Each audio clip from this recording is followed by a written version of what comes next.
ഇപ്പോഴത്തെ കാലത്ത് ഹാർഷായിട്ട് സംസാരിക്കുന്നതും റൂഡാകുന്നതും ഒരുപാട് ആളുകൾ നോർമലായി കാണുന്നുണ്ട്. ചിലർക്ക് തോന്നുന്നു എല്ലാവരോടും ഹാർഷായി സംസാരിച്ചാൽ അയാളെ ആരും പറ്റിക്കില്ല, ലൈറ്റായി എടുക്കില്ല, കാര്യം പെട്ടെന്ന് നടക്കും എന്നൊക്കെ. നമ്മളെല്ലാവരും ഇല്ല എന്ന് പറയുന്നതും പുതിയ റെസ്പോൺസിബിലിറ്റി എടുക്കാതിരിക്കുന്നതും ഫ്രണ്ട്സിൻ്റെ റിക്വസ്റ്റ് ഇഗ്നോർ ചെയ്യുന്നതും ഇതൊക്കെ നമുക്ക് ടൈം സേവ് ചെയ്യുമായിരിക്കും. ഈ ഒരു അപ്രോച്ച് ശരിയാവും ചെയ്യാം ഫോർ ഔട്ട്സൈഡേഴ്സ്, ബട്ട് നമ്മളുടെ ക്ലോസ് ആയിട്ടുള്ള ആൾക്കാരോട് ഇത് വേണ്ട. കാരണം ഇങ്ങനെ ചെയ്താൽ നമ്മളോട് നമ്മുടെ മക്കൾക്കോ ഭർത്താവിനോ ഭാര്യയ്ക്കോ പാരൻസിനോ ഒരു പേടിയാവും, കൈൻഡ് ഓഫ് ടോക്സിസിറ്റി അനുഭവപ്പെടും നമ്മുടെ ബന്ധങ്ങളിൽ.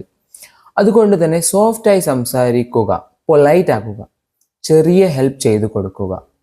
ഇവയൊക്കെ ചെറുതായിട്ട് തോന്നും, പക്ഷെ ജീവിതത്തിൽ ഇവയാണ് വാല്യൂ ഉള്ളത്. മാത്രമല്ല കൈൻഡ്നെസ് കാണിക്കുന്നതിലൂടെ നമുക്ക് സ്വയം തന്നെ കൂടുതൽ സന്തോഷം അനുഭവപ്പെടും. കൈൻഡ് ആയിരിക്കുക ബന്ധങ്ങൾ സ്ട്രോങ് ആൻഡ് സേഫ് ആക്കാൻ അത് വളരെ സഹായിക്കും. Thank you.